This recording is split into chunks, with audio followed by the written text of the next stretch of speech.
Okay, so let's go. All right. Hello, everyone. So, my name is Melda Downing, and I want to talk to you about considerations for ELL learners, or also known as English language learners today. So, the first thing I want to talk to you about is how dialects and differences in languages affect assessments and why they affect assessments. So, um, in my professional opinion, one of the main things that it can be is very challenging for both the students and the teachers involved. When it comes to dialects or difference in languages, we have to look at the fact that it comes from a regional standpoint, or in some cases, even social. So if you're, say, I like put a map up here for an example of just like how regions really affect um, this. So because of that, it can become where there's a lot of misunderstanding between students and teachers or just different students on each other. And this can be because of the interpretation of words, um, words that sound the same or are the same might have different meanings between different languages, or even just the dialects of how we say things. So this does cause some frustration, often in for both the teachers and students alike. So this does affect how everything is handled. When we talk to our students and they have to learn how to pronounce things, pronounce phonological awareness is really affected in how we speak. And so when it comes to our ELL children um, that are coming in, especially, say, for example, from Spanish, the softening of sounds or weakening of sounds is done to make this. And so this can be very difficult for multiple students. And this affects assessment, especially oral assessment, because of just what one word may mean and what doesn't is greatly affected. So, one of the things teachers may have to say, especially when they're doing an oral assessment or assessment in general, is either having the student say it, ask for them to say it again in a different way. Can you say that again to me? Or even they may have to say that same question or idea again to the student in a different way. The next thing is that I wanted to discuss with you is the intervention options for ELL students. So this will have to be done through a lot of scaffolding and a lot of help. So the first step for interventions to even happen is the assessments that need to be in place. What does the student know in either language? So that if we don't know what they know, it's impossible for us to build upon that. If you don't know what anyone knows, you can't be like, hey, I can't give you this math problem because you don't know how to do um, basic math. It's not possible to give a student algebra and they haven't learned basic math. It's just not possible. And that goes with anything. So that leads us to whether or not, once they get through assessments, is an IE possible? So, are they going to need a special education IEP, or is it going to be more of a IEP done through a teacher of some aspect? So, it does kind of depend on the school district and where the location is to what will be available to that student. I mean, that sounds bad, but if you go to an area where your child is that child is the only ELL student, there's not going to be as much um, well known available to that student, as well as, say, an area that has a lot of ELL children that are coming in, because there's going to be more knowledge and put in place for that student. So some of the things that can be given to those students would be extra time or more one-on-one for with them. And once again, if they are in an area such as we are blessed to have an ESL teacher near us for all of our ELL children, and there is that available ability, then that would be great for them. And just the understanding of the cross logistic transfer, that once again, the understanding of this word means the same as this word from one area to another. So that greatly can help a student really make those branches together. So even though there may be an ESL teacher available, um, there if they are needing to be in special education, it is not odd for them to have no ESL or ELL teacher available.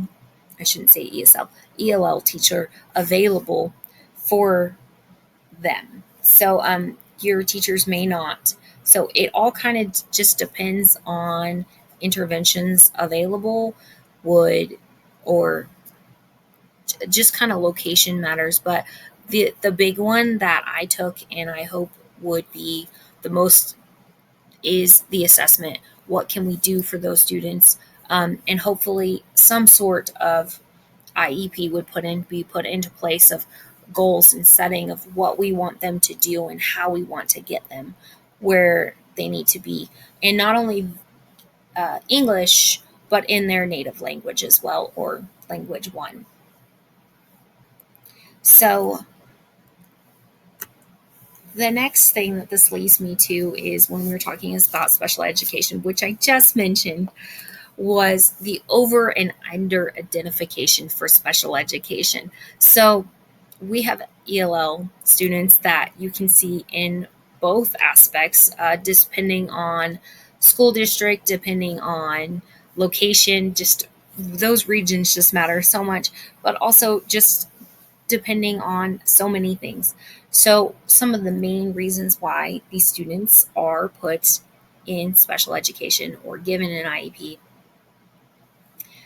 through special ed is because they look at them and they go, well, if we go ahead and put our English language learners into special education, they'll have smaller classes because they could go into there and have more help through a special education teacher, which then allows also the teacher, those students to have more one on one, either through a special education teacher or through a para professional of some sort.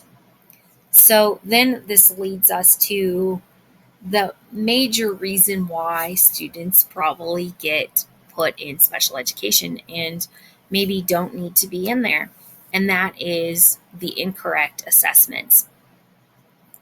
Once again, if you don't have the correct assessment for a student, um, depending whether it's they just needed dual languages, because neither language is the best still because they're so young, or over assessing them into a higher category, all of this affects how the student is going to go ahead and be able to be considered. And then once they're identified, as I've read and learned, is once a student is put in special education, it is often that they are not ever removed from special education. They're just in there. So, I mean, in some aspects, that's a good thing, but in some others, that's not a good deal. And so that brings us why over identification and under identification are such hand in hand things that happen. Is some of the reasons why they're under identified is also the same as why they could be over identified. So they look at them and they go, oh, well, they have gaps in their school year. So it's not really their special needs at all. It's just, oh, well, they haven't been to school. Or so that's the reason why. It's fine. They'll make it through. They just have giant chunks to make up from those time periods that they weren't in school, And so they're trying to learn lots of new material while learning a new language. That just makes it very hard for most students. I think that would make it hard for any student, actually. And then they look at them and they're like, oh, well, they don't want to put in the work. They're underachieving because they don't want to do it. It's hard and they don't like it.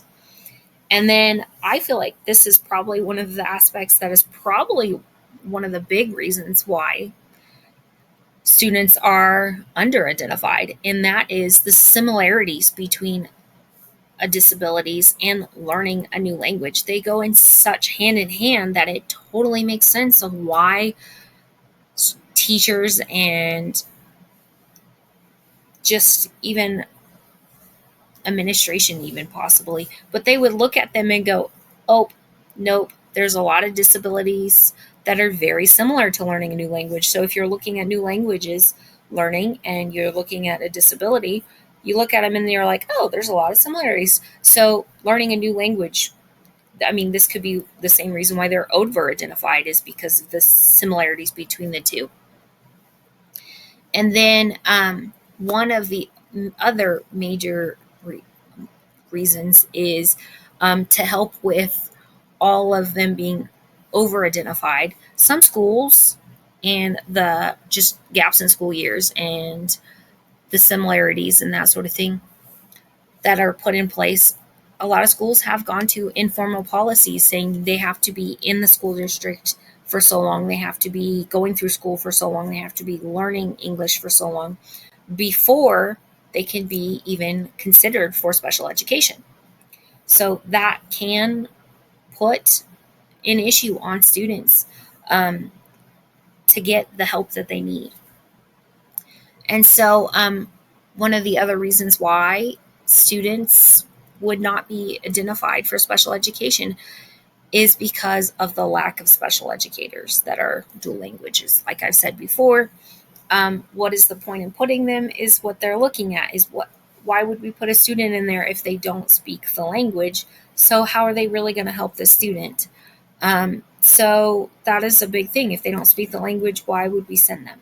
So I don't feel like that's necessarily true in a lot of aspects unless they're being over identified and they actually maybe don't need help. It's just they're working on that language barrier and just trying to work through that. So let's see. I want to say thank you, and I just love these little pictures that I came across. Um, So I really loved this quote up here, and I just really thought we needed that picture of sharing our knowledge is best practice for supporting educate English language learners in school. And I have to agree. I think sharing knowledge is important no matter what you're doing. So anyway, all right. Thank you.